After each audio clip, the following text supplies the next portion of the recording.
You ever wondered what a shaved bear looks like? How about that? Yeah, you're welcome. Alright, let's do a little housekeeping, then we'll get on to the content. Number one, thank you to everybody who bought Squid and Bear shirts. Y'all are awesome. We got just a few more than the minimum we needed in so that the shirts did not cost us money to produce. And for that, I am deeply thankful. Thank you. Number two, somebody kill that chicken. Number three, somebody come water my garden. Number four, I'm going to do a standalone on this on Patreon. If you are a patron of ours on Patreon, I got good news for you. If you're a $20, $50, or $100 a month patron, your life just got a lot better. Right now, all the tiers have the same benefits. That's going to change. The $1 a month patrons, y'all will continue to get everything you've been getting. Hold on. First world problems, got to adjust my selfie stick. There we go. Everybody's going to continue to get the same mini consults, minimum of 3 a week. Plus, things like the infamous exploding whale. If you're wondering what the heck I'm talking about, $1 a month is the barrier to entry. But for the $20, $50, and $100 a month patrons, at $20 a month, you're going to get an actual consultation call with me/us once a month. $50 a month gets you 3 a month 15-minute phone calls, and $100 a month gets you 2 per week, 8 a month. Now, we can talk about whatever you want to talk about. What are my specialties? Growing businesses, SHTF, homesteading to a lesser degree, although I've got a lot of experience at it, tactical stuff, training questions, whatever you may have. If you've seen it on this channel, feel free to ask me questions about it. So that will be coming, and I will be rolling that out on Patreon here probably within the next 7 days. So if you are already at that tier, 20, 50, 100, I will email you or message you with a link that you can use to schedule actual verbal consults. And if you want access to all of that, including the mini consults, it's $1 a month over at Patreon. I'm going to start pushing that a little bit more. Not that I'm not thankful for YouTube, because I am. But we have a good time over there on Patreon. So, good. Business is handled. Now what? In the SHTF Strategic Alliances video, there were a lot of comments, and maybe I didn't articulate as well as I could have. I'm always willing to admit that. But there were a lot of comments to the effect of, talking about Bob. Bob puts $100,000 into a group, a mag tribe, whatever, and a capital infusion into an existing group. And his return on investment is security, prosperity in uncertain times. Okay? That equation. There are a lot of people who are like, F Bob. Bob is, stuck up rich guy. Bob deserves to die. Blah, blah, blah, blah, blah. I want to talk to you guys about this. Number one, don't covet your neighbor's stuff. Whether it's his income, his money, his house, his car, his wife, whatever. Don't operate from a position of covetousness. Not covet. If Bob's got a bunch of stuff and a bunch of money, chances are Bob did something in life fairly well. Now, maybe Bob's parents did something in life really well, and they left Bob a bunch of money. Maybe. But I don't know if you've ever had a bunch of money.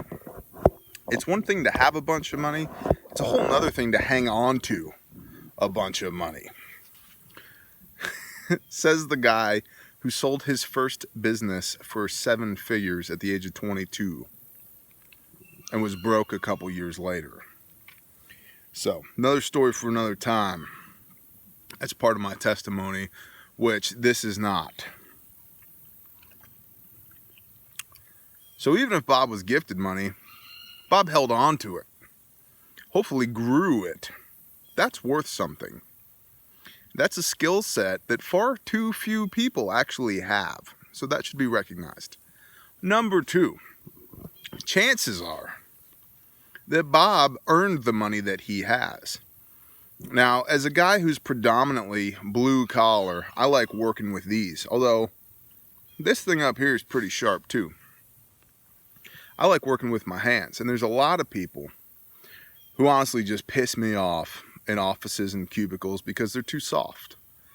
And they don't get it. They disrespect blue collar workers. And that really annoys me. Because they feel that there's a superiority to working with their brain versus working with their hands. I've been on the receiving end of that, and I really don't like it. However, isn't it a disservice to those that work with their brains for those of us who work with our hands to have the same feelings towards them? We're just doing what they were doing to us. Damn nerd in that cubicle over there, he don't know nothing. Maybe he doesn't. Until you need something that he has, or he knows how to do that you can't do. I got a couple of nerds in my mag in Texas. I mean, they work for companies that you would recognize. Major companies. Fortune 50 companies. Doing nerd stuff. And you know what? They're some of the most down-to-earth, awesome, humble guys who love the Lord with everything that they have got, who are doing their best to learn how to use these. So, they are Bobs. They are those people that have high net worth, high income, good cash flow. Do I begrudge them that? Hell no. I can teach anybody how to do anything if they are willing in their heart and in their mind and in their hands to do the work. Doesn't matter what your net worth is. Doesn't matter if you make $8 an hour, $18 an hour, or $800 an hour. I can teach you. And let me tell you, there are people who make a ton of money.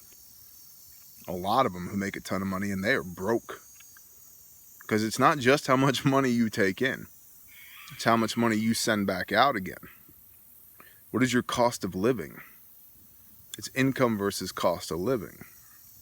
If you have $1 million a year income, but you have a $980,000 a year cost of living, you're not doing very well, are you?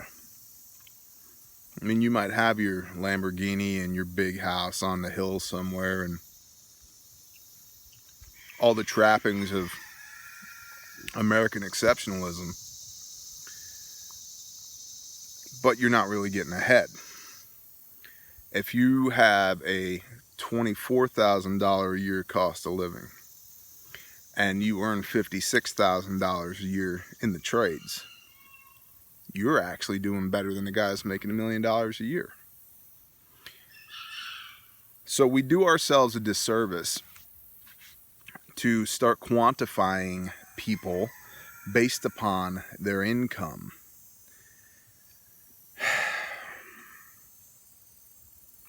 Now, there's a lot of a-holes that make $1 million a year. There's a lot of a-holes that make 6 figures a year. You know what? There's a lot of a-holes that make $8 an hour, okay? That make $30,000, $20,000 a year.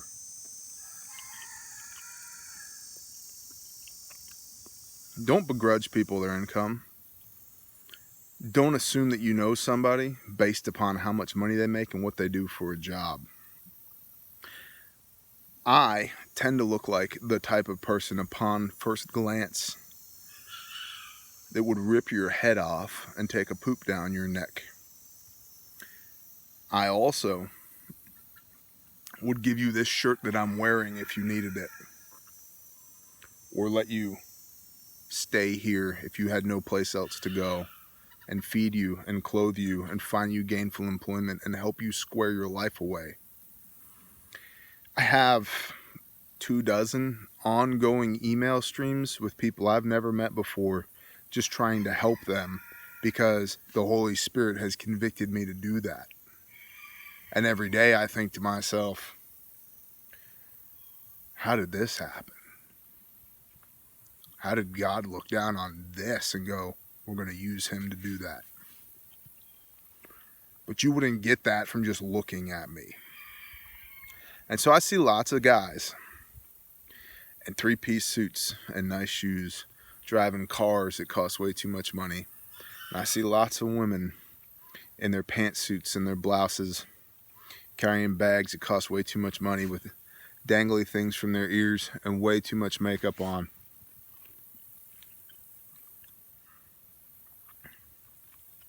Doesn't matter. I see lots of guys in safety vests and hard hats.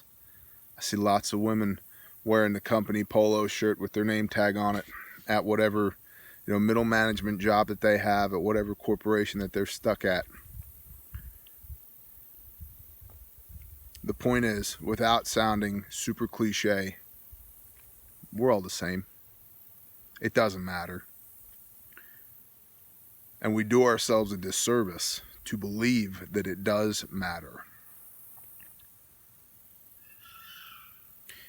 Money eases the flow of goods and services.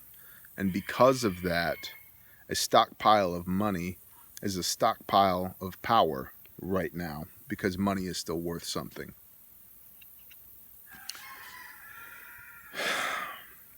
There will come a time when those goods and services are more valuable than the money that could be used to attain those goods and services.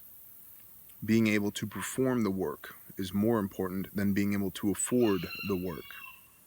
Even in today's environment,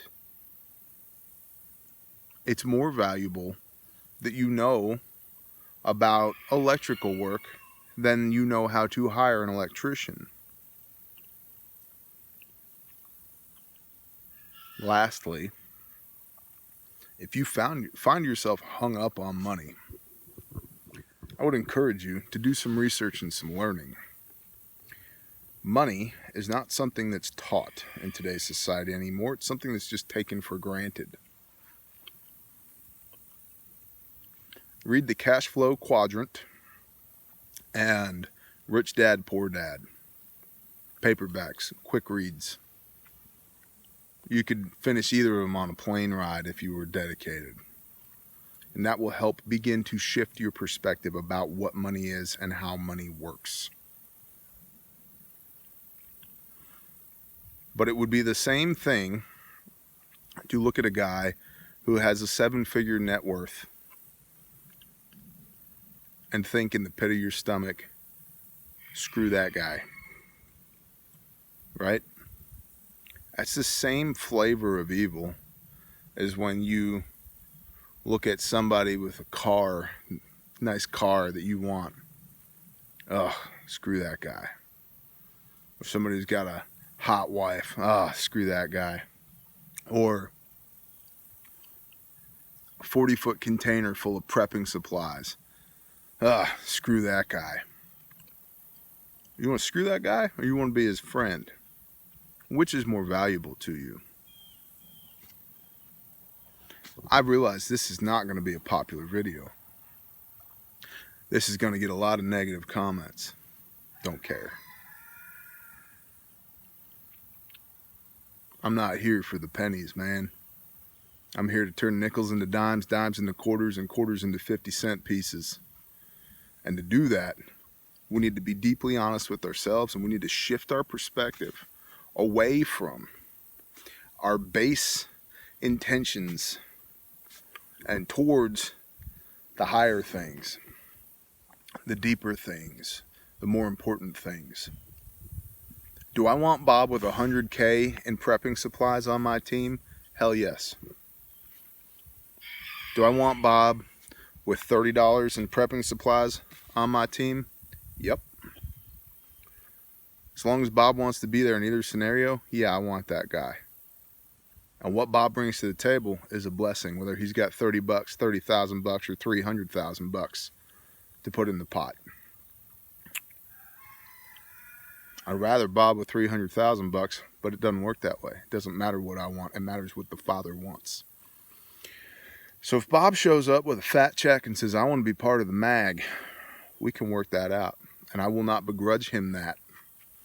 Because what he brings in $100,000 in liquid assets, I bring in millions of dollars of experience and knowledge. So I would encourage you, and if you don't have $100,000 cash, be a $100,000 person. Be a $500,000 person. Be $1 million person. Be the person that people can't live without. Then it doesn't matter what your net worth is. And strangely enough, when you are the person that people can't live without, your net worth will grow. And you won't have to feel the need to covet Bob and his $100,000 worth of prepping supplies. Now, I don't mean to be condescending. I mean to speak truth to you. And again, I know this is not going to be a popular video, and I don't care.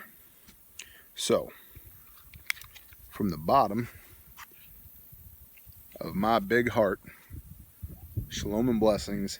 I love you guys. Elevate yourselves.